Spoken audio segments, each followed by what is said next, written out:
people are awfully forgiving, or they just don't understand, what's been done to them. We are at an epochal shift.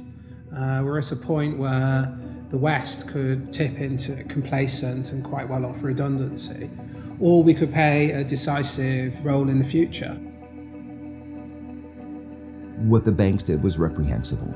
That was why there was the outrage at the greed of the bankers when we gave them money that was supposed to help them lend to others, but they decided to use that money to pay themselves bonuses. For what? For record losses? We are governed by corporations today, often by corporations that don't have very much interest in the United States of America. I don't know what happened, man. What happened to the United States? It went so far in the ditch. At what moment did it all go bad? Was it disco? Was it Donna Summer? Is that what killed America?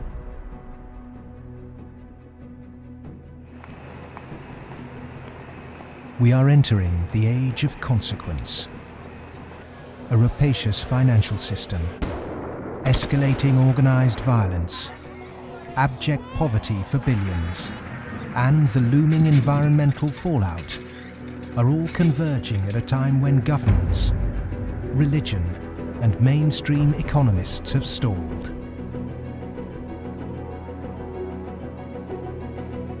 War, conquest, famine, and death. The four horsemen are coming.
This is not a film that sees conspiracies. It's not a film that mongers fear. It's not a film that blames bankers or politicians. It's a film that questions the systems we've created and suggests ways to reform them. Over centuries, systems have been subtly modified, manipulated, and even corrupted, often to serve the interests of the few. We have continually accepted these changes, and because man can adjust to living under virtually any conditions, the trait that's enabled us to survive is the very trait that has suppressed us. Most societies have an elite tries to stay in power. And the ways they stay in power is not merely by controlling the means of production, to be Marxist, i.e. controlling the money, but by controlling the cognitive map, the way we think. And what really matters in that respect is not so much what is actually said in public, but is what is left undebated, unsaid. For centuries, gatekeepers have manipulated our cognitive map. But in 1989, a computer scientist by the name of Tim Berners-Lee implemented the first successful communication between an HTTP client and server. The World Wide Web was born. It has since unleashed a tsunami of instantly accessible, freely available information. Just as Gutenberg's printing press wrestled control of the cognitive map away from an ecclesiastical and royal elite, today the internet is beginning to change governments, finance, and the media. We are at the cusp of change. But to enact it, we must first understand the things that have been left unsaid for so long. To do that, we need context from people who speak the truth in the face of collective delusion. Because to understand something, is to be liberated from it.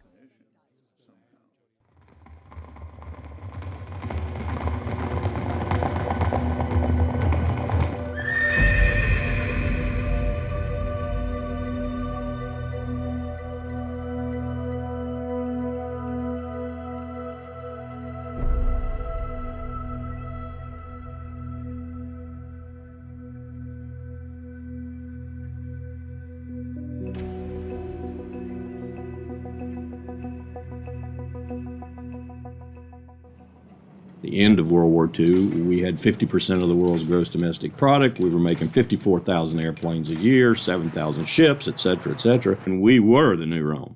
And we recognized it and devised a power management scheme in the 1947 National Security Act to, we thought, manage it. And it worked fairly well during the Cold War. But we haven't done anything since, and I think that's another sign of our inability to grasp the new world, if you will.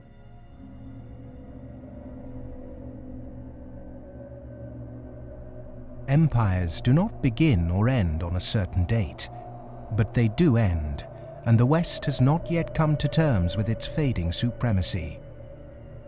At the end of every empire, under the guise of renewal, tribes, armies, and organizations appear and devour the heritage of the former superpower, often from within. In his essay, The Fate of Empires, the soldier, diplomat, and traveller Lieutenant General Sir John Glubb analysed the life cycle of empires. He found remarkable similarities between them all. An empire lasts about 250 years, or 10 generations, from the early pioneers to the final conspicuous consumers who become a burden on the state. 6 ages defined the lifespan of an empire. The age of pioneers, the age of conquests, the age of commerce, the age of affluence, the age of intellect, ending with bread and circuses in the age of decadence. There are common features to every age of decadence. An undisciplined, overextended military, the conspicuous display of wealth, a massive disparity between rich and poor, a desire to live off a bloated state, and an obsession with sex.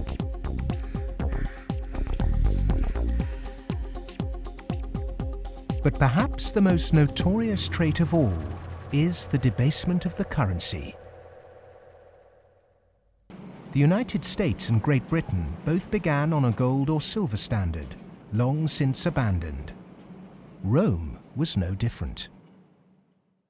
So it started on a principle that was very sound, and it was on a silver standard. But as it corrupted further and further and further, the Roman denarius got to the point where it was basically a copper coin, and they learned how to plate, and it was washed in silver, and in circulation the plating came off. And at the end, all the senators that really did at one time represent the people only were interested in representing how much wealth they could steal at the top. Great empire wealth always dazzles, but beneath the surface, the unbridled desire for money, power, and material possessions means that duty and public service are replaced by leaders and citizens who scramble for the spoils. Historically, all the signs of the demise of empire are beginning to develop. Some are more trenchant than others. This current financial and economic crisis, that sort of thing always accompanies the demise of empire. The people of Rome were constantly being distracted by the gladiatorial events, and the politicians knew that they did this. Whenever there was unrest among the people, they had a huge event going on, and they created a new event with lots and lots of gladiators, and every day we're doing that. That is a common trait of declining empires. And so today in the United States, for example, you find a tremendous emphasis on all kinds of television programs that distract people from what's really going on. Sports is a big part of that, as it was in the gladiator times. In essence, we've been lulled into a lethargy, and we've accepted it. Just as our sports stars today earn vast sums, so did Roman charioteers. In the 2nd century, one by the name of Gaius Apuleius Diocles amassed a fortune of 35 million sesterces in prize money, equivalent to several $1 billion today. Strangely, perhaps, there's another profession that is disproportionately hallowed as an empire declines. The Romans, the Ottomans, and the Spanish all made celebrities of their chefs. And this again is typifying the end of an empire, where things were so great, we have this last oomph of momentum that we used to be great, and we felt great, and we don't feel it anymore. So everyone is out searching for it. Well, maybe it's in the best food, or the best clothes, or the best music, or the best movies, or a reality TV show, or another magazine. But you can never get enough of what you don't need. What you need is a strong moral conviction that is pervasive throughout the society, and integrity reigns. There's a vast apathy. There's a vast amoralism, even a political nature to it. That is to say, there are vast numbers of people who don't give a damn.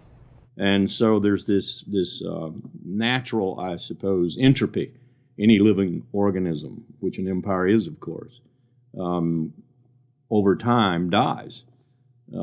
Question is, how does it die? Does it die in a violent cascade of events, or does it die over a long period of time? The baby boomer generation were born into this age of decadence. Perhaps unwittingly, they've broken the unspoken intergenerational contract.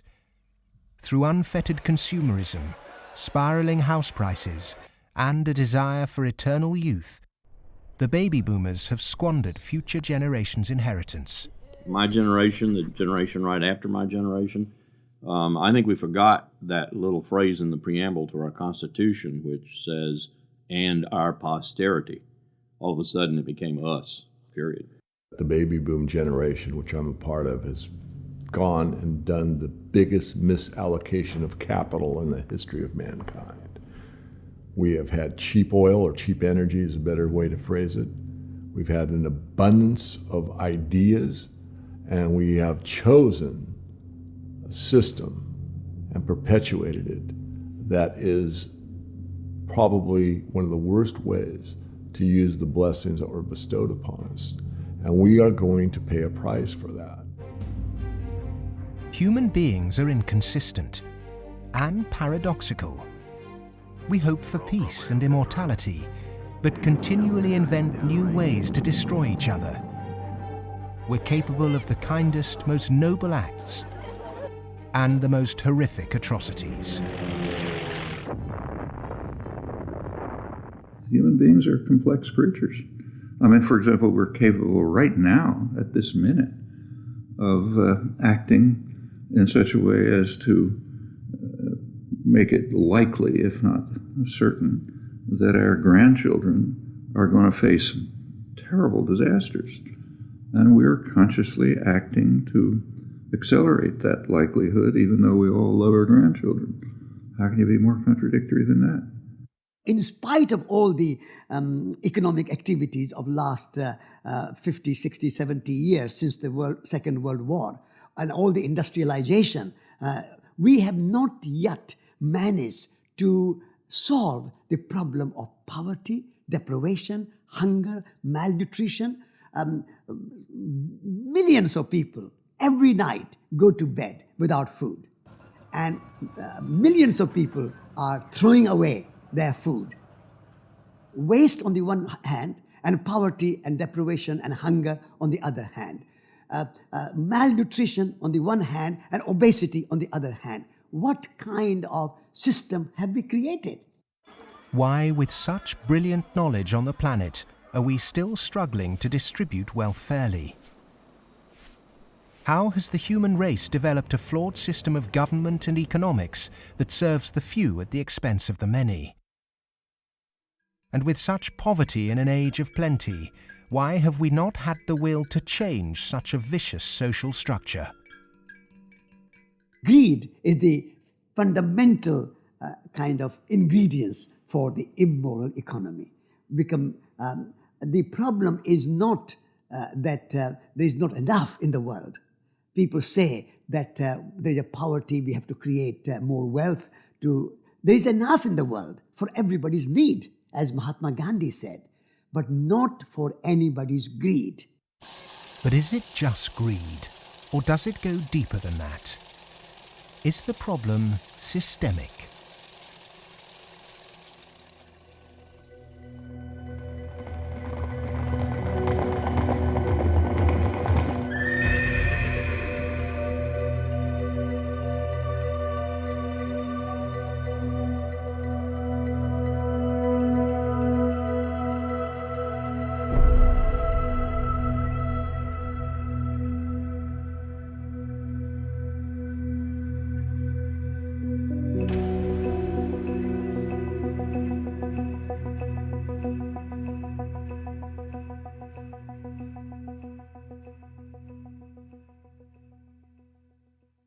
As a civilization, we've obviously had a great run. We've done very well. We had the Industrial Revolution. We survived that. We built a lot of modern military technology. We've survived that so far. We built a banking system, and we're still struggling with that part of it. But we've had a good run. It's kind of like when I was working on Wall Street for 7 years. I had the experience some people would have. Let's say working at a meat processing plant, they become vegetarian. You work on Wall Street and you see how these banks like Goldman, J.P. Morgan, these other banks make money. When you see money, it kind of makes you sick. Well, I think if the people knew what the banking system is up to, as Henry Ford said, there would be a revolution tomorrow morning. The fact is, most people think that what a bank does is lend you money that someone else has put in the bank previously. But what a bank actually does, what a commercial bank does, is to create money from nothing and then lend it to you at interest. If I do that, if I manufacture money in my own home, it's called counterfeiting. If an accountant creates money out of nothing in the company accounts, it's called cooking the books. But if a bank does it, it's perfectly legal. And so long as you allow fraud to be legalized, then all kinds of problems are going to pop up in the economic system, which you can't do anything about. Private banks create money out of nothing and lend it at interest. Now, that sounds absurd. When I teach sophomores, about money and banking and how banks, they never believe it. And so you have to go through it again and again. Yes, banks really do create money. They really do. Here's how it happens.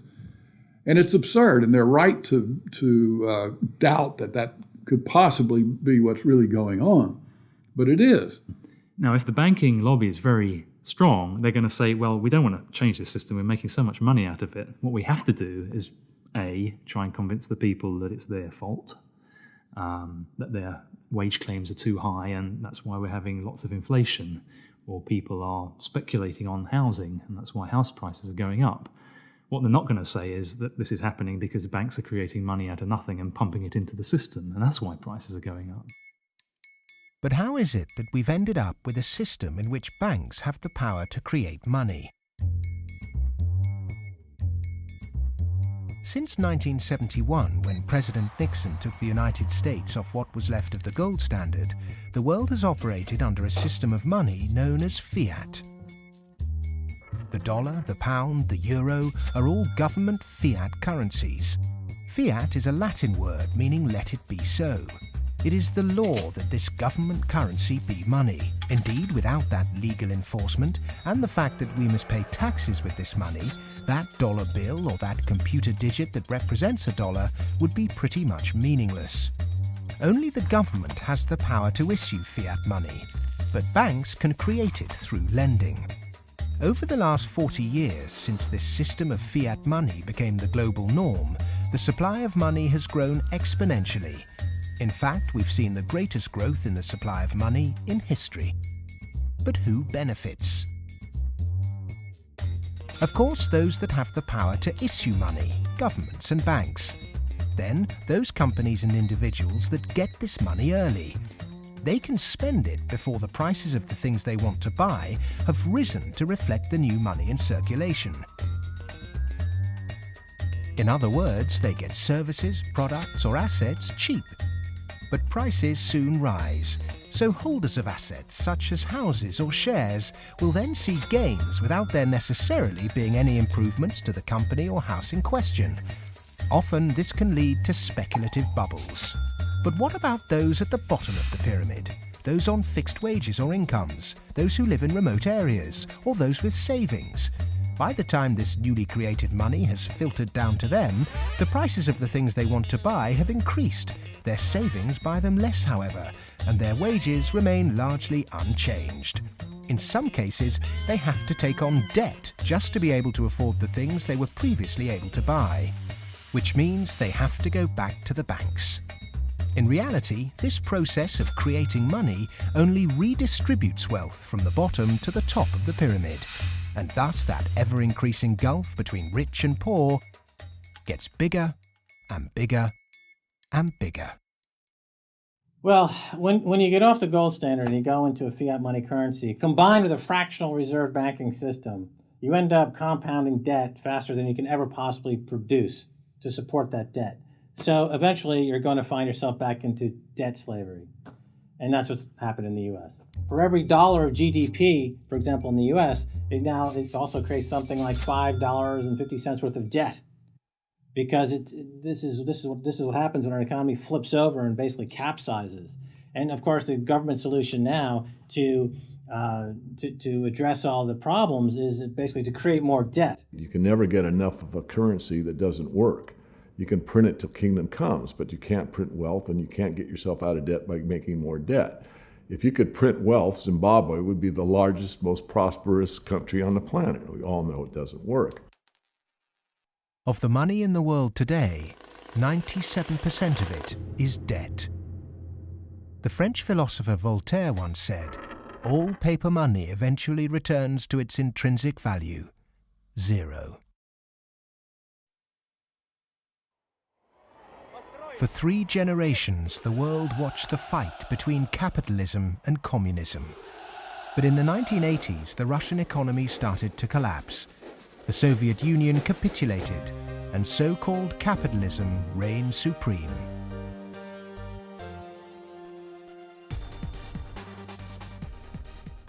Before 1989, we had a battle between communism and the market.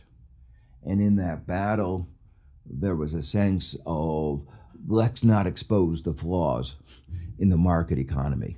This is too important of a battle that you don't criticize our team while we're fighting their team. And their team, associated with authoritarianism, with a failure to deliver well-being to their society, it was very clear that if you had to choose between these two, which was better? Communism failed first for various reasons. I think it was inefficient, human rights, lack of respect, so forth. So capitalist West has been continuing in a triumphalist mode, thinking, our adversary has failed. That means we're doing everything right. Both systems are trying to do something which is fundamentally impossible, grow forever. And they're both going to fail. One failed first. Capitalism's going to fail later, or it's failing now. America right now is in a very interesting position because in the past 200-300 years of its history, it's a culture and a country which has almost always existed on the assumption that resources could be expanded. If there was a problem, you always try to deal with it by expanding the pie. Go west, young man. Make the pie bigger so that everyone's got a bigger piece. Now it's faced in a world where possibly resources are beginning to be more constrained and where it's going to have to divide up that pie and inflict pain on people. And that's something which it is not well prepared for. How has the country moved so far from the intentions of its founding fathers? How has the American dream become so distorted? Over the last 30 or 40 years, capitalism has taken this extreme form. And a lot of it goes back to the economist Milton Friedman from the Chicago School and Ronald Reagan and Margaret Thatcher and others buying into these policies that really encourage people to take on huge amounts of debt, encourage privatization, smaller government supposedly, although bigger military, so actually the government spending goes up.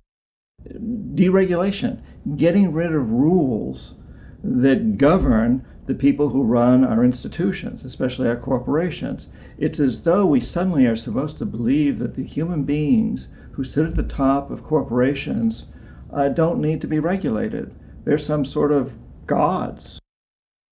Milton Friedman, his protégés the Chicago Boys, and the neoclassical ideology beat the classical approach to economics and became the framework for what we today call capitalism. There are two main competing economic approaches which determine how we humans manage the world and distribute wealth. These are the classical and neoclassical schools. The classical school favours less government interference, more personal autonomy, and recognises that humans cannot function without natural resources. The neoclassical school, which has a more dismissive view of natural resources, thinks government should rule the economy, solve social problems, and leave the free market to look after the distribution of wealth. The neoclassical school emerged around 100 years ago due to vested interests' desire to protect their assets. This meant that neoclassical mathematical models and assumptions were divorced from reality. They're based on what ought to be, instead of the classical models which are based on what actually is. It's these neoclassical models, which favour large corporations, that have been used to legitimise the financialisation of the global economy. Championed by Ronald Reagan and Margaret Thatcher, neoclassical economics still dominates policy making today. The Reagan Revolution, as we call it in the United States, obviously the Reagan-Thatcher Revolution, if you think about it more globally, was a big change in power structure and a big transfer of opportunity and wealth. Now, it's not that the poor gave it to the rich. It was a transfer within the well-to-do, so that the financial sector in particular, in the United States, for example, but also in the UK and some other places, became vastly more profitable, and wages in that sector went up a lot. I mean, we focus on bonuses, but it's also base salaries went up a lot, overall compensation. So there's a transfer from the non-financial part of the economy to the financial part of the economy that actually is unprecedented as far as we can see in any of the available data to us. And I'm talking about all of recorded human history. In 1932, in the aftermath of America's great stock market crash, a piece of legislation was passed to protect society. The Glass-Steagall Act was introduced to separate ordinary high street banking from investment banking. 67 years later, in 1999, under the influence of Treasury Secretary Larry Summers and his predecessor Robert Rubin, President Bill Clinton repealed the Glass-Steagall Act. Once again, banks could take ordinary depositors' money and speculate with it on virtually anything they liked. Wall Street has become a very particular type of casino. And it's unfortunately not the kind of casino they have in Las Vegas, which is, perfectly legitimate form of entertainment. It is a casino that has massive negative repercussions on the rest of society. So it's not just losing your money on a few wild nights. It's about the way in which those organizations lose their money, impacting the whole of society, leading to a massive loss of jobs. This unfettered gambling pushed the entire global financial system to near collapse. With balances and debt obligations larger than the GDP of entire countries, the banks had become too big to fail. The West was unprepared, and bankers met their reeling and disorientated governments. You have to bail us out. We need money. If you don't give us the money, the whole thing goes down. And what are you going to do with millions and tens of millions of people who have lost everything in their bank account? You will have a revolution on your hands. So fork over the money. Borrow the money, create it out of nothing, and give it back to us, and so that we can face our problems and not go under, or otherwise. And this is what Mr. Hank Paulson did in the U.S. Congress. He went there one day and he told them, well, look, we need $700 billion, and we need it now, or else. Is this system we call capitalism really capitalism? In a capitalist system, government is supposed to be small. But today the state is more bloated and invasive than it's ever been. Individuals and companies are supposed to operate in a free market. Good enterprise is rewarded with profit and flawed enterprise with failure. But during the 2008 banking crisis, the people saw the Western economic system divided in a way they were told could never happen. Socialism for the rich, capitalism for the poor. And in America, for example, the banks that got in trouble got bailed out by the government. That's socialism. And people are arguing against socialism in America, and yet it's probably the most socialist country in the world right now. We have a system which isn't even a proper capitalist system. Rich people make mistakes that they don't get punished. Poor people make mistakes that they get punished. Yeah? Or even worse, that they don't make any mistake and they are forced to pay for the mistakes of the rich. When the taxpayer is footing the bill for the misplaced speculation of bankers, then suddenly, instead of the economy serving the human being is now in perpetual service to amoral financial organizations.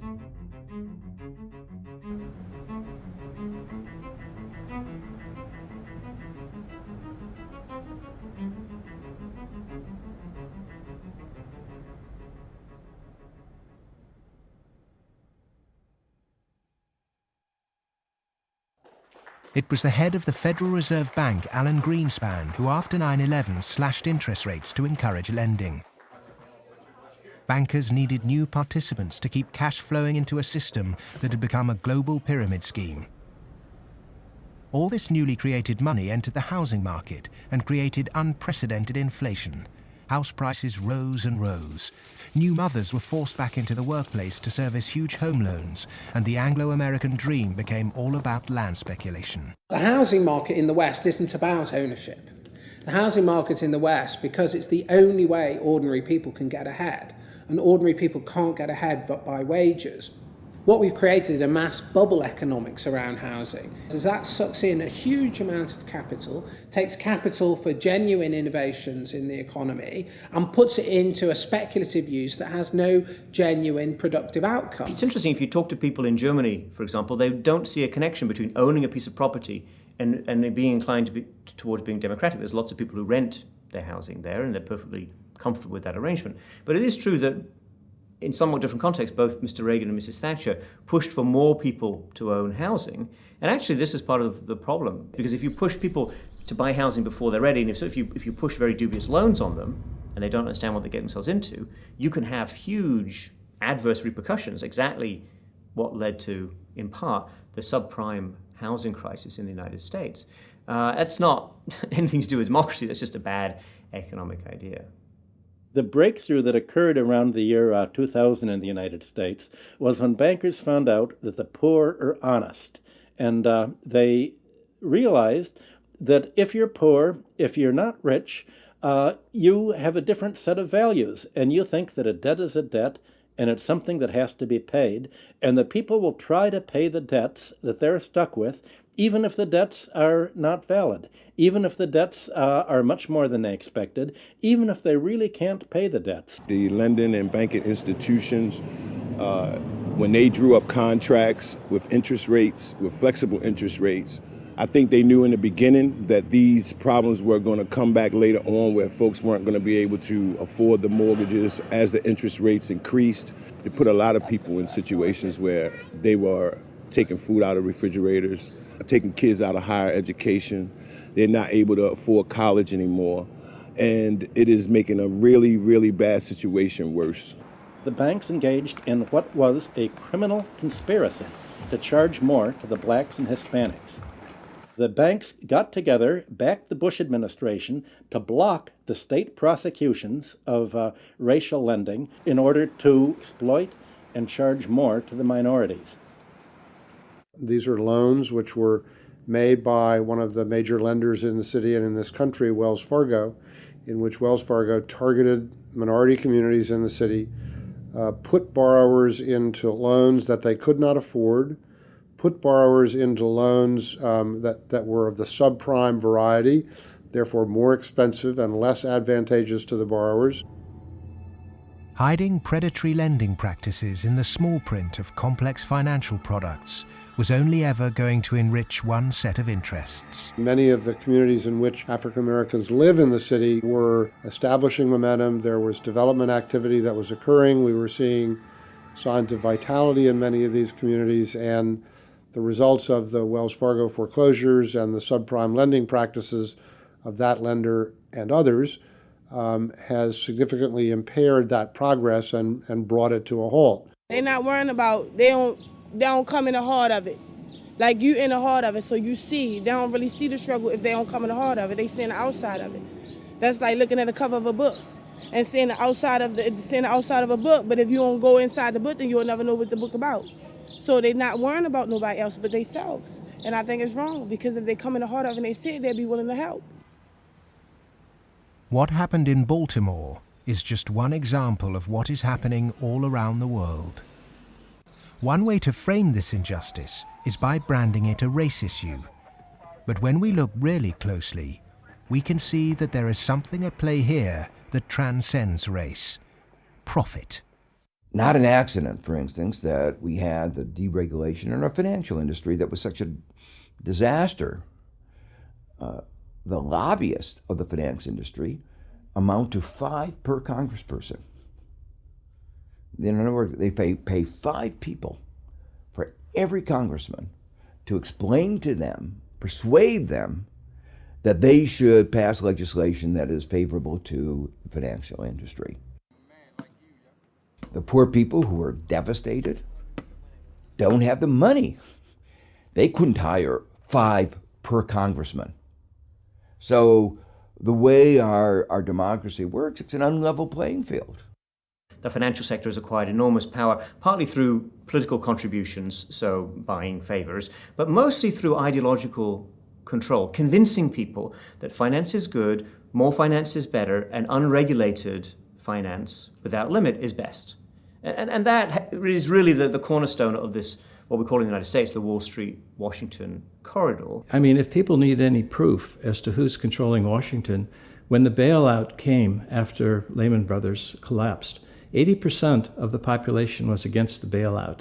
Notwithstanding that, Congress passed the bailout, just showing, in my view anyway, that it's really under the control of banking interests. It's not a reflection of good democracy when a company, a group of companies, an industry, says our interests are more important than the national interest. How can that happen? Very easy. That's the role of campaign contributions, lobbying, in America's political structure. We have a flawed democracy. This is an advanced oligarchy in the sense that its main mechanism of control, if you like, is through convincing people that you really need, for example, the 6 biggest banks in the United States in the particular form they exist today, with the very light level of regulation. And if you don't have them, if you try to change that, all kinds of awful things will happen. And this is not really blackmail. I mean, it sounds like blackmail, but they convince you it's not blackmail, it's just that's the way the world is. There's nothing you can do about it. Oh my goodness, you just have to cooperate with them. It's very clever. The Fed is essentially the lobbyist for the commercial banking system. When you say you want to turn regulation over to the Fed, you're saying the financial sector and Wall Street should be self-regulated. And the Wall Street has veto power over whoever is going to be the head of the Federal Reserve. As long as you give veto power over the regulators to Wall Street, as long as you pick the bank regulators from the banking industry itself, you can forget any thought of calling it regulation. It's deregulation, and to call it regulation instead of deregulation is using Orwellian doublethink. Democracy is government by the people. Plutocracy is government by the rich. In a typical plutocratic state, economic inequality is high, social mobility low, and because of continuous exploitation of the masses, workers find it nearly impossible to climb out of poverty. The equal voting rights movement in the early 20th century abolished a system where rich people had more votes than poor people. But today, lobbying has put pay to that and reduced the American political system to a mere clearinghouse for the concerns of the rich.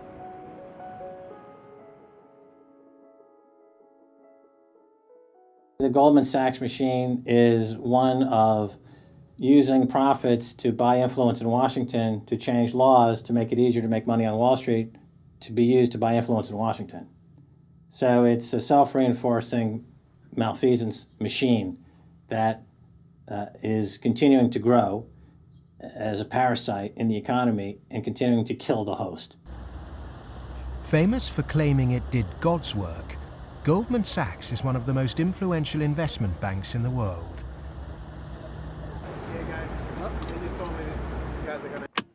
Its alumni often occupy positions of great influence in governments and central banks. In September 2008, barely a month before the stock market crash, Goldman, supposedly a pillar of the free market, changed its banking status from investment to commercial. This meant it was now eligible for state protection. Socialism for the rich, right there. Goldman Sachs are extremely efficient at what they do. Their task is to make money. They make bank robbers like Willie Sutton look like modest amateurs. They're huge bank robbers, but it's legal. The system is set up so that they can do it. In the recent years, they've been selling securities put together from mortgages that they knew were worthless. So they're selling these things to unwitting consumers, making a ton of money on it. Meanwhile, they're betting that they're going to fail because they know that what they're peddling is rotten. So they placed bets with it's called credit default swaps and other things with a huge insurance company, AIG, and that was insuring Goldman Sachs against the failure of the stuff they're peddling. During America's subprime collapse, Goldman traders Michael Swenson and Josh Birnbaum made a $4 billion profit by short-selling junk mortgages. Backed by Dan Sparks, internally Goldman Sachs called their position the Big Short and bet against their own clients. Senator Carl Levin called Goldman Sachs chief executive Lloyd Blankfein to a Senate subcommittee to testify under oath. Much has been said about the supposedly massive short Goldman Sachs had on the U.S. housing market. The fact is, we were not consistently or significantly net short the market in residential mortgage-related products in 2007 and 2008. We didn't have a massive short against the housing market, and we certainly did not bet against our clients. Riding the Big Short in 2007 made billions of dollars for Goldman. And so far, they've got away scot-free with this massive heist. So they're now back bigger than before, richer than before, biggest profits they've had in history, huge bonuses. They're doing great. A lot of what they're doing has, in fact, probably maybe all of it, has almost nothing to do with the benefit of the economy. Can there be any objection to genuinely talented people earning big money if they bring something new and tangible to the world? If they take great personal risks with their own money and actually bring greater prosperity for all? In a free market, if I have a brilliant idea that I can run an automobile on grass clippings, as an example, and I produce that car, my motivation might be to make money. But if the market says, my goodness, this is the greatest automobile ever invented by mankind, and I make $1 billion, I've not only served myself, but I have served everyone else that needs transportation. And that is the brilliance of a free market, is that paradox that you can serve yourself and simultaneously serve others. And that's what it's all about. But how many of the general public have achieved greater prosperity through a banker's bonus? It was against the holy backdrop of St. Paul's Cathedral in London that Goldman Sachs vice chairman and mouthpiece Lord Griffiths gave insight into how certain bankers really think. The devoted Christian defended extortionate bonuses. I'm not a person of despair, I'm a person of hope. And I think that we have to tolerate the inequality as a way to achieving greater prosperity and opportunity for all. The fundamental Christian view, and I would say of Islam as well, and certainly of Judaism, is that wealth is to be shared.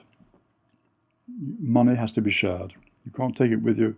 And from that develops a whole lot of stuff about justice and the economy and so on. And we've lost that, and instead we've got people accumulating more and more. And I just think it's disgusting that people have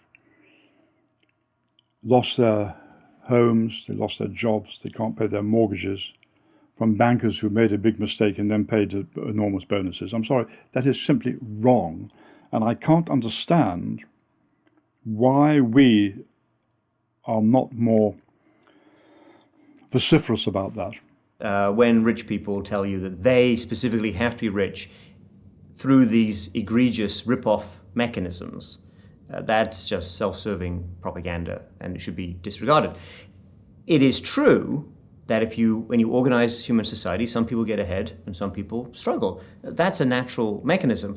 But saying, oh, we've got to have inequality, therefore Goldman Sachs must be organized along the following lines, that's a complete non sequitur. At what juncture, at what point does morality enter into the economic calculus? In a way, many people think that Adam Smith gave us a free pass, a way not to think about morality.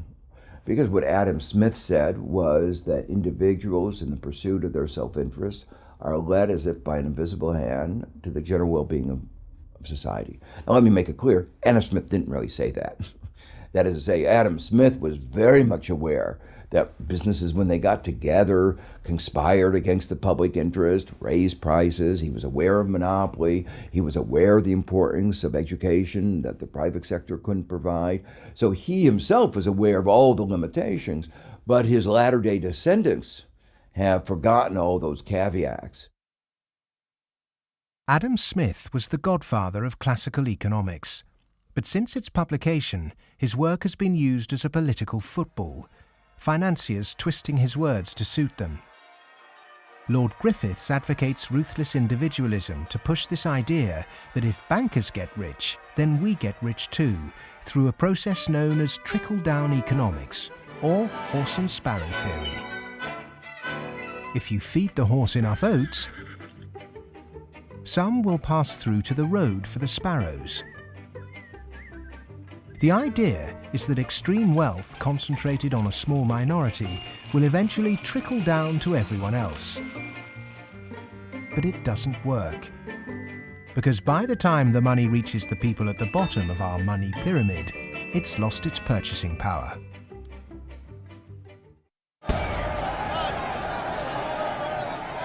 But the public are now confused as to why our political leaders have allowed this to happen, and quite naturally now ask why. Because our political processes are badly flawed. They're badly flawed because of the dependence on lobbyists, on campaign contributions.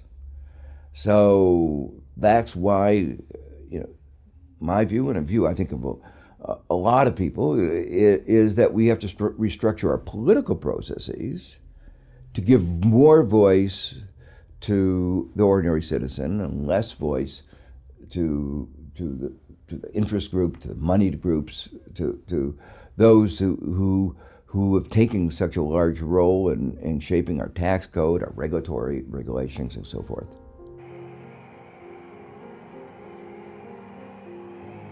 I stood on the front step of Colin Powell's house, and I look at him and say, what next, boss?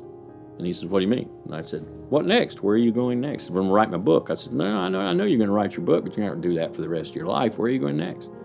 He said, maybe a cabinet position, but first, money. I said, money? He said, yeah, millions. That's the only way you can be a cabinet officer in the American government. Oh, wow. The Democrats and the Republicans are beholden to corporate interests, and until they become unbeholden to those corporate interests, we will never have a well-governed republic.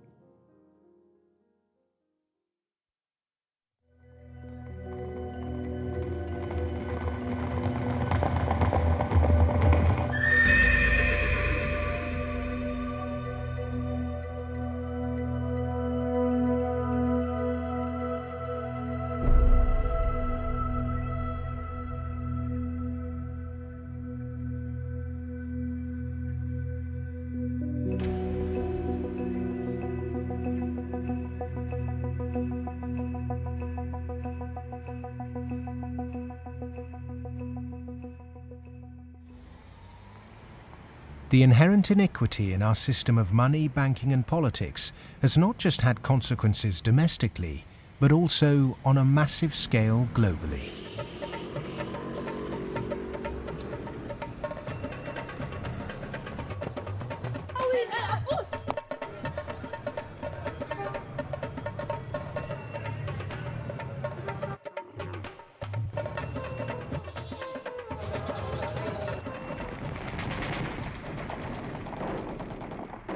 Western leaders have presented their military campaign in Iraq, Afghanistan and Pakistan as a moral obligation. But are there other reasons for it? The first financial beneficiary of America's foreign policy is the military. In particular, those who supply it with arms and equipment. The military has won wars, but how successful has it been in its bigger aim to eradicate terrorism?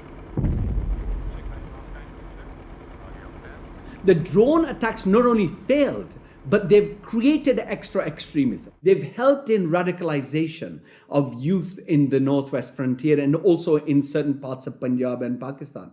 And because time after time, and sometimes, there's a feeling that America does this deliberately to destabilize Pakistan. I'm not so sure about that, but I certainly think those people who actually support this policy, every time you kill 10, the so-called terrorists, you create 500 more because they see the drone attacks as an attack on a sovereign state of Pakistan.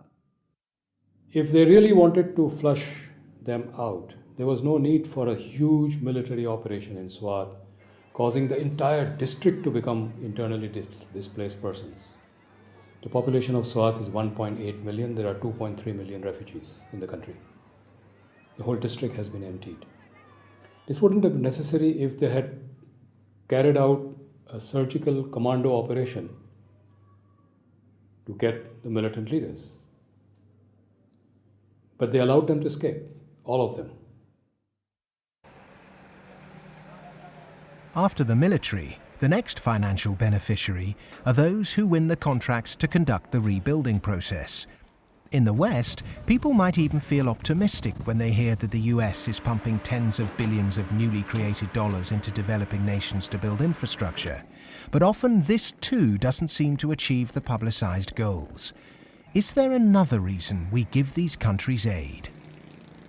We economic hitmen have created the world's first truly global empire, and we've done it primarily without the military. We work many different ways, but perhaps the most common is that we'll take a third world country that has resources our corporations covet, like oil, and then arrange a huge loan to that country from the World Bank or one of its sister organizations. However, the money never actually goes to the country. Instead, it goes to our own corporations to build infrastructure projects in that country, power plants, highways, industrial parks, things that benefit a few wealthy families in that country as well as our corporations, but don't help the majority of the people at all. They're too poor to buy electricity or drive cars on the highways. They don't have the skills to get jobs in industrial parks, but they're left holding a huge debt. Infrastructure which has used heavy loans from the World Bank and IMF and made from grants from Western countries, they've all gone into benefiting the elite and the feudal classes. They have not benefited the people.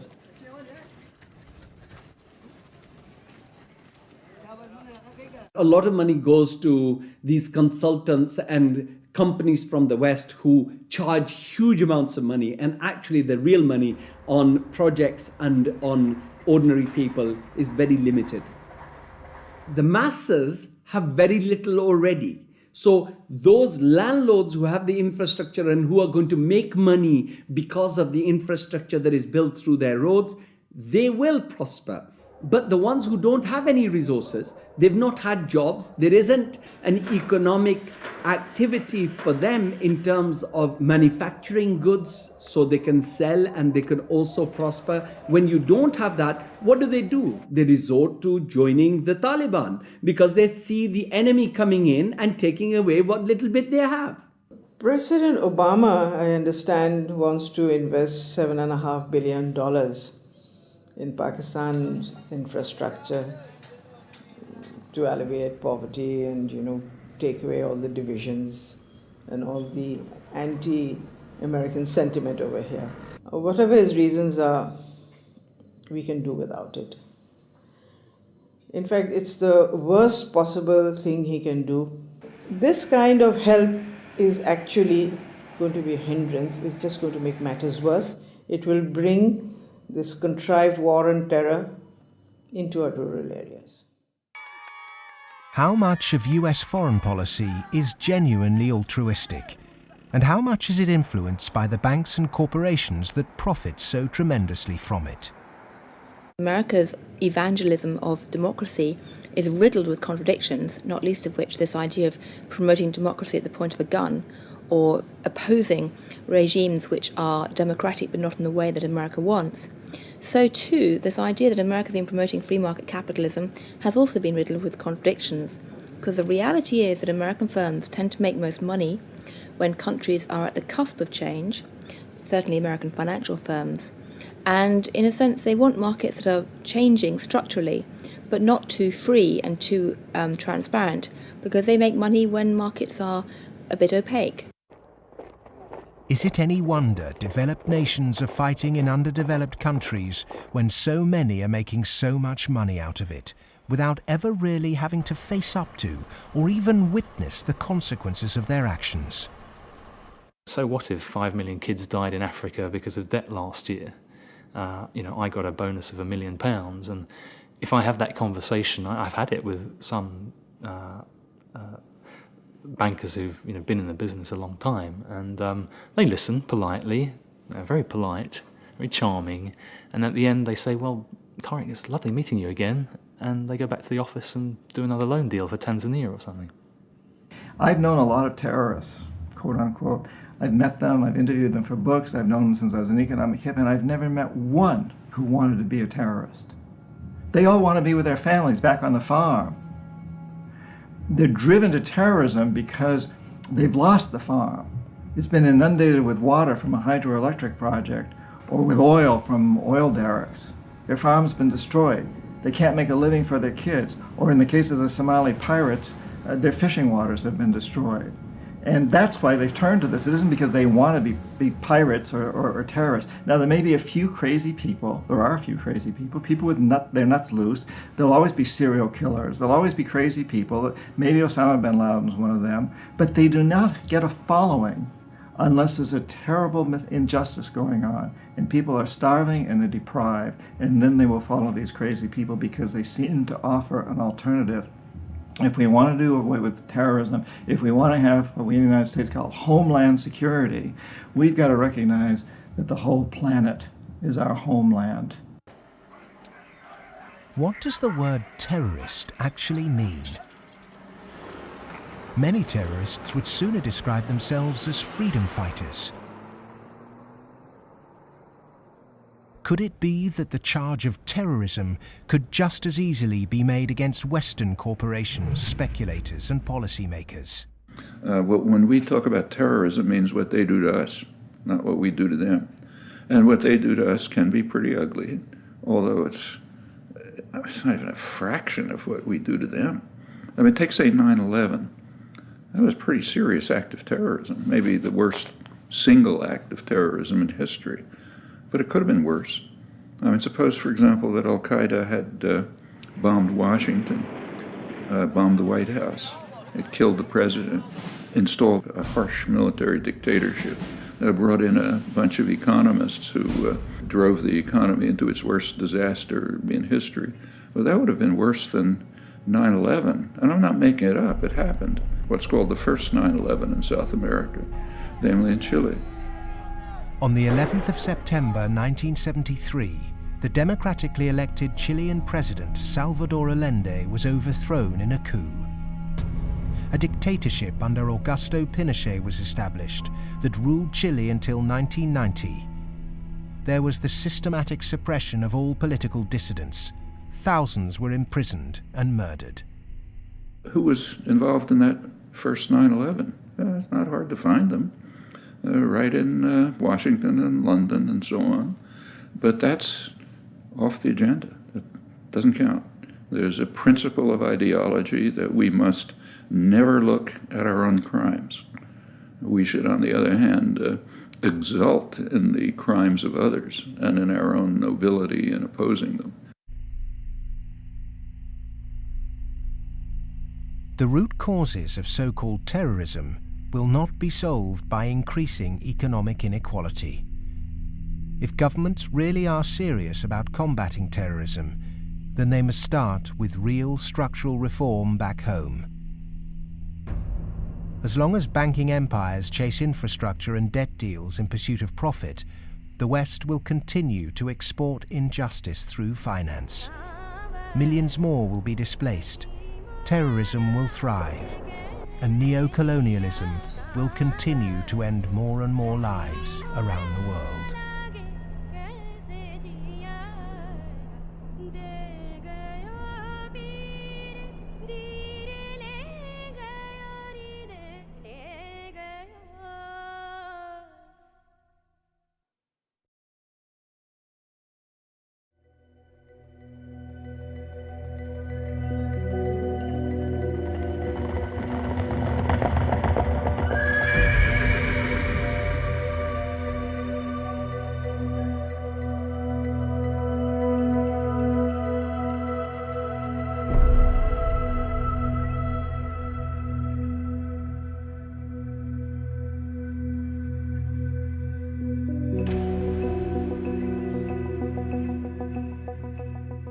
What's happened is that we have moved from a relatively empty world to a relatively full world. That is, empty of us and all of our stuff to now full of us and all of our stuff. In my lifetime, the world population has tripled.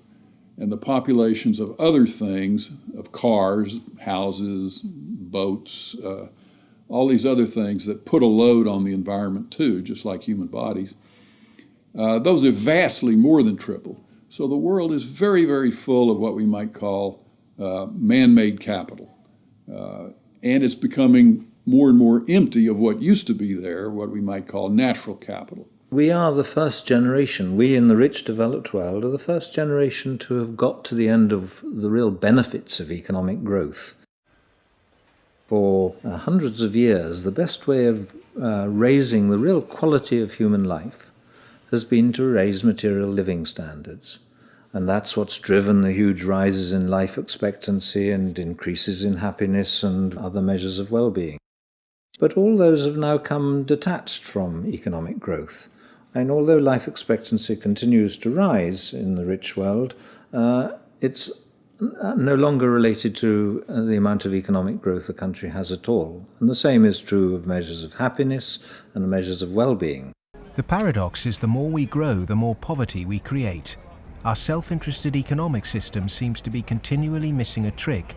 So as we keep plundering the Earth's natural capital, is it time to rethink our Western definition of progress? When I look at the world, I look at it much the way Royal Dutch Shell looks at it. They have one of the best strategic entities in the world, private or public.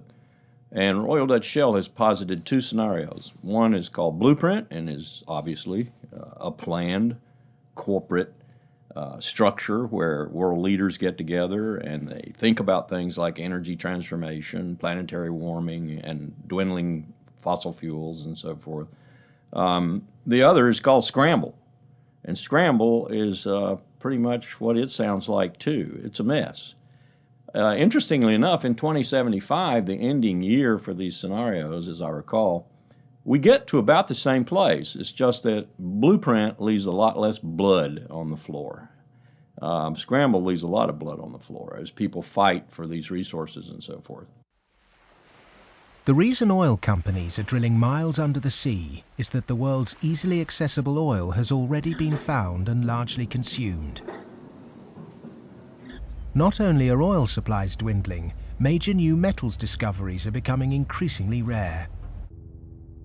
40% of the world's agricultural land is seriously degraded, and ever more volatile yields continue to be unevenly distributed. It may be that the looming environmental threat is not global warming, but the exhaustion of the world's resources.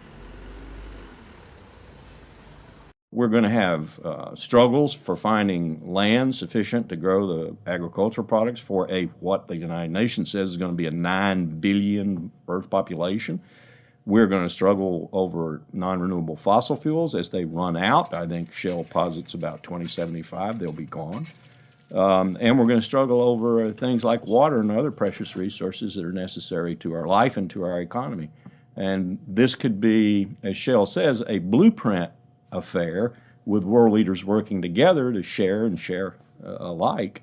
Or it could be a real mess, and Shell, incidentally, bets on the mess. Just like the baby boomers' failure to look to the next generation, our outdated competitive mentality for a world of depleted resources could have devastating consequences.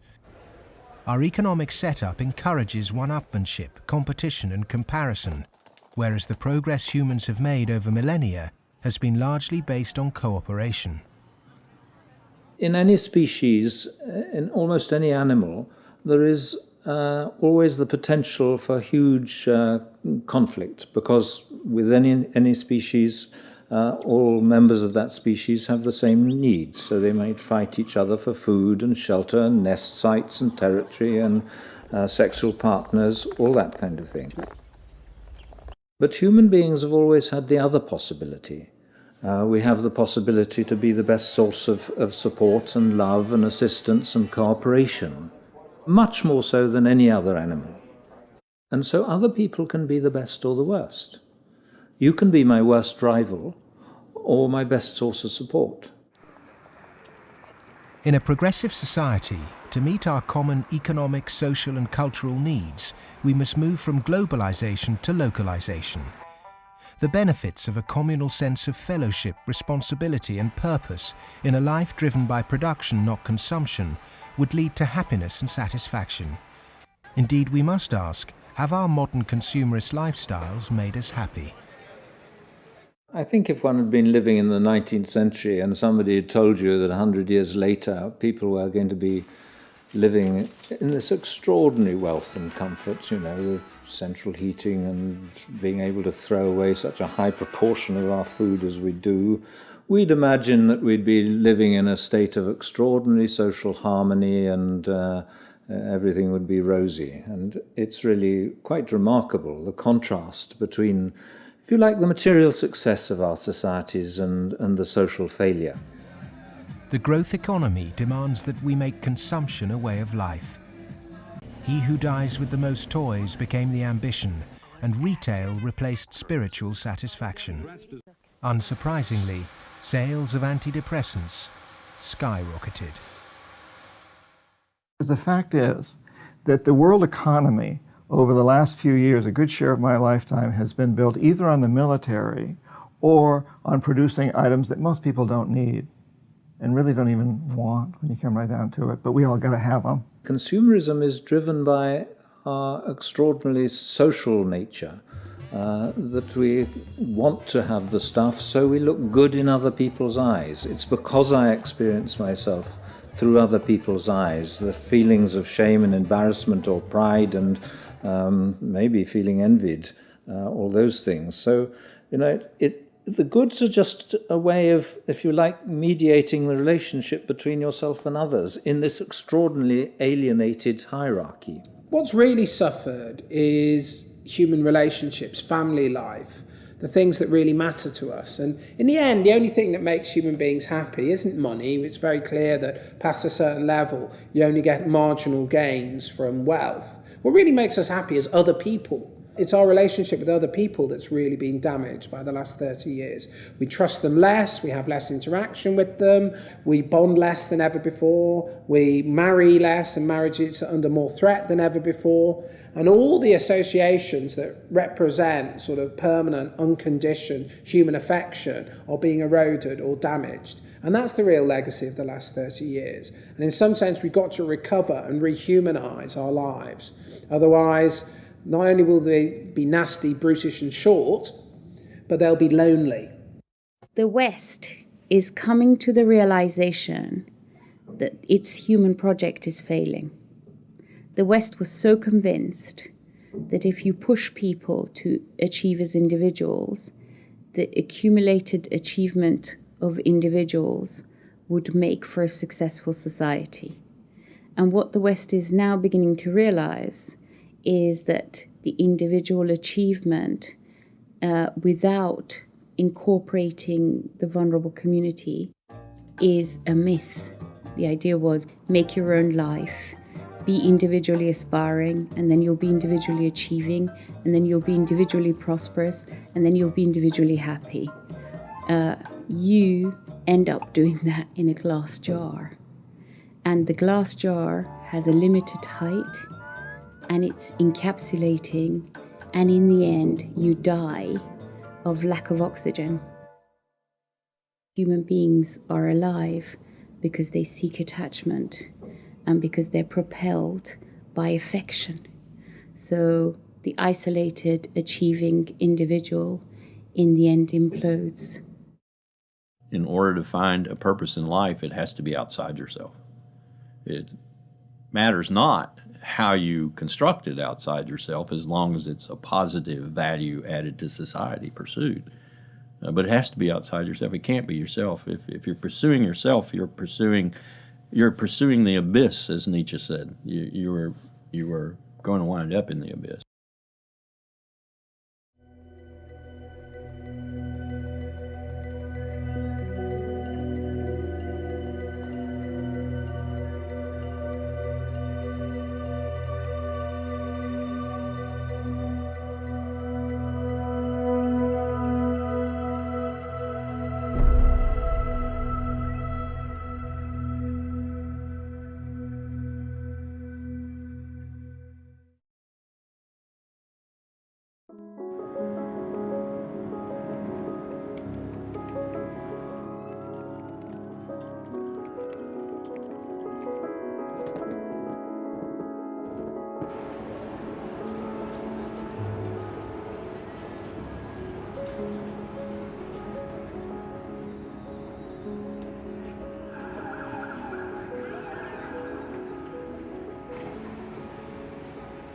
One of the most powerful cultural frameworks that shapes the way we think today in the West is the Hollywood film construction. And it follows a particular cultural pattern in that there is a beginning, there is a middle and an end, there is drama, tension, there's resolution, there's usually a goodie and a baddie, and there's usually a story told through the medium of human beings.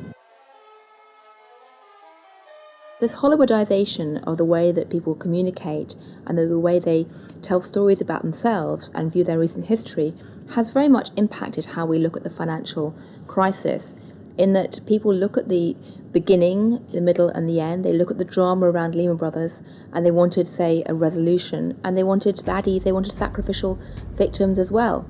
So people have focused on a few individuals. And the idea that somehow it wasn't just one or two individuals who were at the root of the problem, it was a systemic problem, that actually almost everyone who participated was in some way guilty, either of outright negligence or simply failing to ask the right questions or simply failing to ask why money was so cheap for so many years.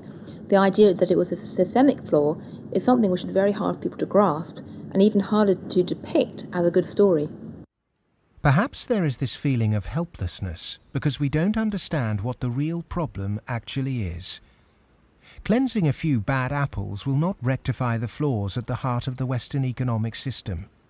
A system that should be protecting people is in fact the very thing that's enabling our four horsemen to ride with such vengeance.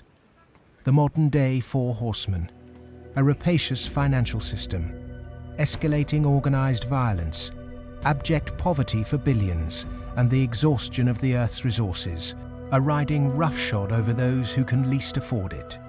They gallop unchallenged because the cognitive map that's been put in place by our schools, universities, and our media does not encourage us to question accepted norms. Instead, there is apathy. In a sense, I think we're rather depressed societies. We've got used to the idea that there's nothing that can be done. There is no alternative, that, we're never going to deal with these environmental problems and we live in a dog-eat-dog society and that's it. I think what we have to take away from this is a recognition that most of these problems can be very substantially improved by making our societies more equal, reducing the income differences, and that also helps us to solve the environmental problems. We can reach a society that is qualitatively better for all of us. Well, the apathy is sort of engineered because you don't have any discussion of this in the public media. Hardly by surprise, the public media are owned by the real estate and the financial interests, and they're not going to explain to people the integration between the financial, insurance, and real estate sectors, the FIRE sector. There's this disinformation going on, passing the buck, denying what the real driving factors are. All of these are common strategies. In fact, even in education, you can see that banks have helped to set up universities. They've funded them.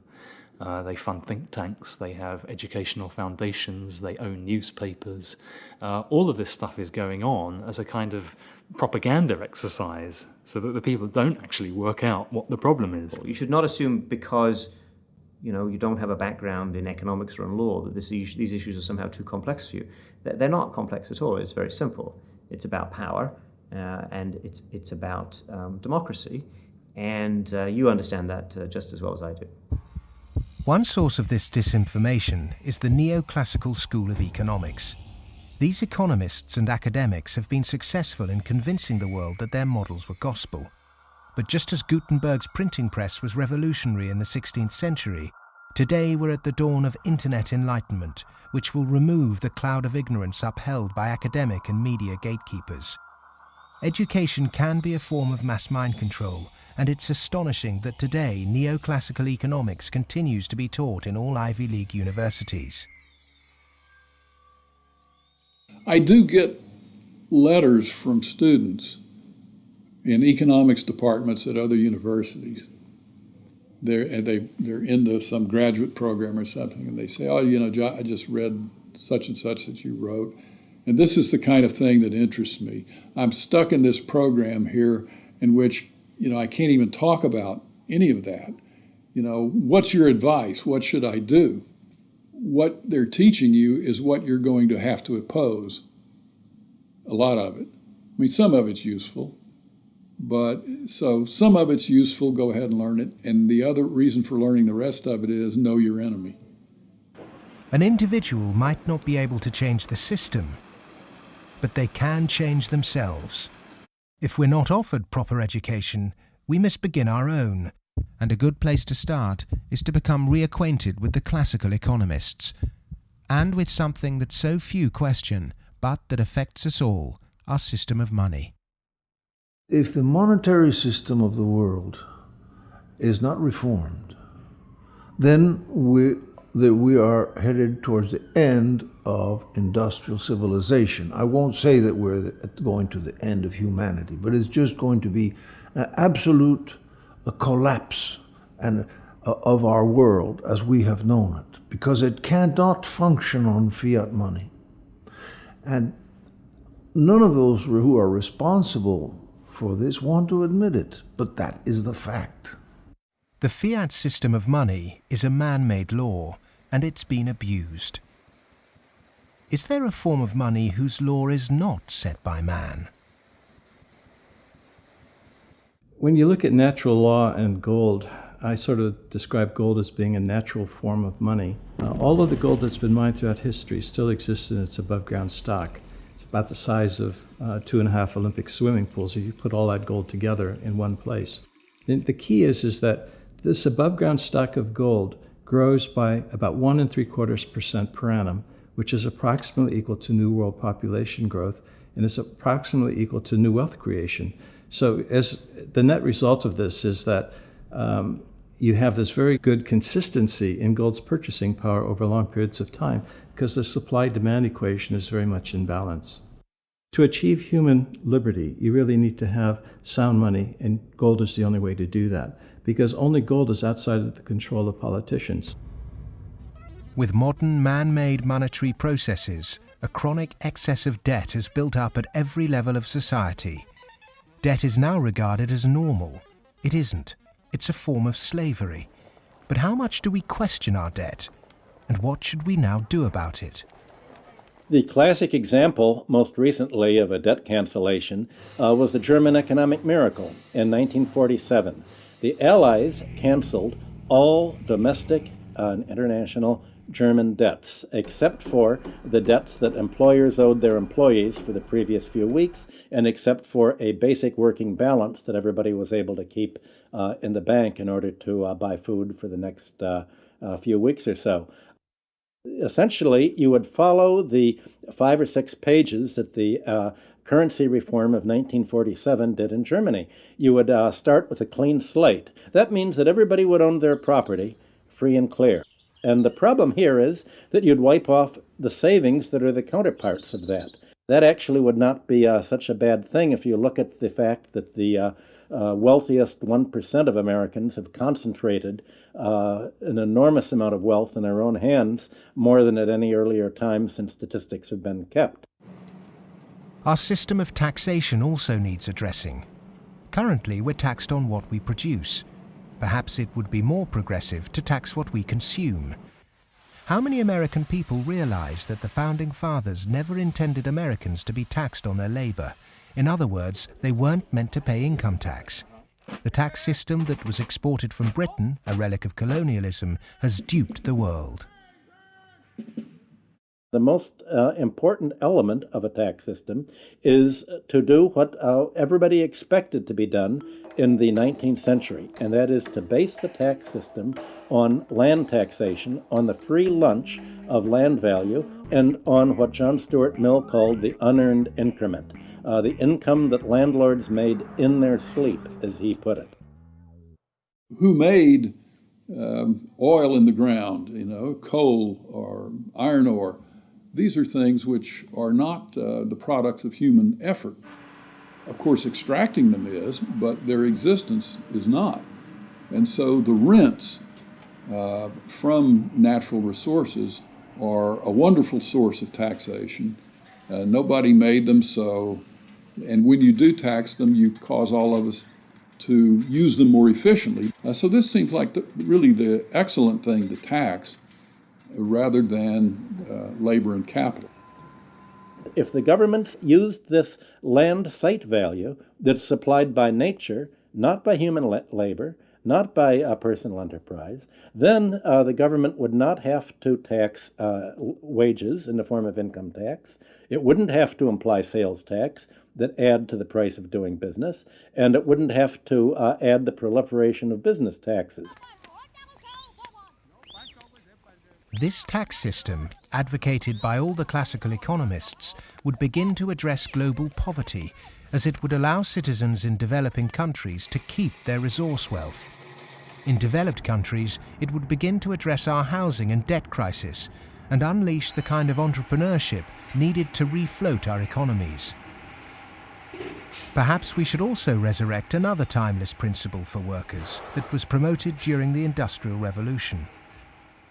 Well, the idea that people who work in a plant ought to own it is just deeply built into working class culture. So right around here at the early Industrial Revolution in the late 19th century, working people simply took for granted that, yes, of course, the workers should own the mills in which they work. Anything else is an attack on our fundamental rights as free citizens. They also took for granted that wage labor is hardly different from slavery. It's different only because it's temporary, and then you can be free. One of the ways you can be free is by owning your own plants. That was not an exotic view. That was Abraham Lincoln's view. In fact, it was a principle of the Republican Party in the late 19th century. It's taken a lot of effort to drive those ideas out of people's heads, but they're still there, and they are very relevant. It was the Greek philosopher Plato who said the ratio of earnings between highest and lowest paid employee in any organization should be no more than 6-1. In 1923, banker J.P. Morgan declared no more than 20-1 was optimum. Yet today's salary difference between top and bottom earners in global corporations can be higher than 500 or 1,000-1. When you're up in the range of 500-1 inequality, the rich and the poor become almost different species, no longer members of the same community. commonality of interest is lost. And so it's difficult to form community and to have good, friendly relationships across class differences that are that large. When the public do vent their outrage at inappropriate earnings, the common defence is to move the debate to the psychological realm and quote mercurial British economist Herbert Spencer. He coined the phrase survival of the fittest, and his words are now used to justify excess. Competition in business is a good thing, but the playing field must be level. Monopolists have too much because the system they game is rigged. Under the current economic setup, the fitness of the vast majority of the world's population is irrelevant. Those that are made to pay for this crisis are not those that caused it. But those who caused it, for survival, will no doubt try to marginalize this film as socialist or even Marxist. I'm a capitalist. I'm a business person. I believe in the basic principles. That's why I'm completely appalled by seeing these principles destroyed by monarchs, monopolists, who have totally destroyed the system from within on Wall Street. And this is completely unacceptable. I'm a capitalist. I think capitalism can do it. It's not a question of getting rid of capitalism. It's a question of getting rid of this terrible form of capitalism. Capitalism, more broadly understood as market economy, not only has a future, I can't see the future of the world without it. But the question is, what kind of capitalism? What kind of market economy? A system of reformed capitalism built on independent money, a tax system based on consumption, not income, and employee-owned businesses would begin to build an economy that's not dependent on constant growth to service its debt. We've endured the so-called free market for centuries, but far from being free, it's led us to destroy nature and each other in a vain attempt to progress. It's absolutely ludicrous to suggest that somehow there is a scientifically defined boundary of the market that we should never change. And of course, that's what the free market economy wants you to believe. Because once they convince you of that and claim that, on top of that, claim that they have the truth because they are PhDs in economics, then they can tell you whatever they want, and then you'll have to accept it. But that's where we have to take these guys on. Politics is about drawing the boundary of the market. When you think about it, a lot of things have been taken out of the market over the last 2-3 centuries. 2-3 centuries ago, you could buy and sell human beings, child labor, a lot of things that you wouldn't imagine you could buy and sell today. So, over time, we have redrawn this boundary, and there is nothing wrong with redrawing the boundary again. Things that were considered absolutely reasonable in the 1850s, like selling any chemical on a street corner and telling you that it's a pharmaceutical drug that will be good for you, things like that were absolutely commonplace then, are now serious criminal offences. Well, the same thing will be true of active money management in 100 years. The breakdown we saw in the Great Depression and witnessed again at the beginning of the 21st century occurred because in the name of growth, much was taken out of the system by those who contribute very little.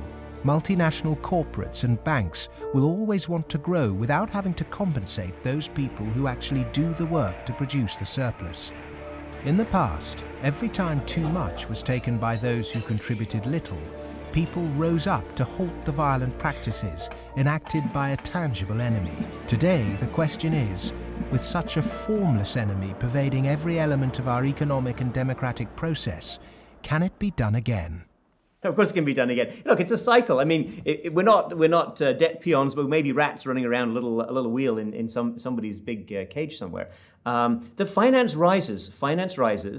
Finance becomes organized. You make a lot of money in banking. It's easy to go out and buy politicians. But the essence of democracy, the essence of American democracy, is this is a repeated confrontation, a repeated showdown. And in the 1830s, Andrew Jackson beat the second bank in the United States. In the early 1900s, Teddy Roosevelt beat J.P. Morgan and John D. Rockefeller. In the 1930s, Franklin Delano Roosevelt, FDR, beat everyone from Wall Street. And now we have to do it again. the one single thing that makes me optimistic rather than cynical, pessimistic, is my students. First, I do not see the desire to go to Wall Street amongst them. I see the opposite. Second, I see a disdain amongst them for people who are motivated. Not just they don't want money, I see a disdain amongst them for people who do just want money. The crises we face today are created by humans. And what is created by humans can be changed by humans. So we are all capable of transforming our world. Revolutions are philosophical. Getting organized and preventing the culprits camouflaging the real problem means it's possible to embark on a bloodless revolution against the violent organizations and barbaric leaders who've trashed the economy. Central banking, rigged capitalism, land speculation, income tax and neoclassical economics have corporatized democracy, stunted progress, perverted the course of human destiny and compromised the future of this planet. If these issues aren't addressed, then the next implosion will be on a scale unimagined. Whatever the propaganda, at the beginning of the 21st century, central banks' unregulated cheap money pumped up land values, which created an unsustainable asset bubble in a world that once again operates a rigged tax system that enriches entrenched privilege. Neoclassical economics have ruined life for the bottom billions, tempted everyone into intergenerational conflict, and created massive suffering that has no limits. Human beings go mad in crowds and come to their senses slowly and individually. History is littered with examples of people who threw themselves off the yoke of oppression to adopt radical change, only to end up with popular new rulers that maintained the status quo. To really understand something is to be liberated from it. Dedicating oneself to a great cause, taking responsibility, and gaining self-knowledge is the essence of being human. A predatory capitalist's truest enemy and humanity's greatest ally is the self-educated individual who has read, understood, delays their gratification, and walks around with their eyes wide open.